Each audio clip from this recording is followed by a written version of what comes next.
Sunan Kalijaga kini sudah tak bisa lagi membendung amarahnya sejak mendapatkan banyak nyinyiran dari warganet.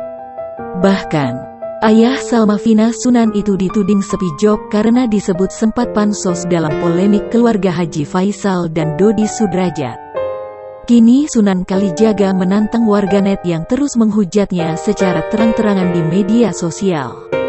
Di tengah hujatan tersebut, Sunan Kalijaga memamerkan uang 5 miliar rupiah dalam bentuk cek. Dalam unggahannya itu, Sunan Kalijaga langsung menyentil para warganet yang sempat menghujat dirinya dengan sebutan pansos karena sepi job. Sunan sangat menyayangkan para warganet yang menghujatnya mendadak hilang ketika dirinya memamerkan cek senilai 5 miliar rupiah. Bahkan, demi membungkam hujatan dari warganet, Sunan menyebut akan memberi uang cash kepada warganet yang melontarkan hujatan lebih panas lagi kepadanya.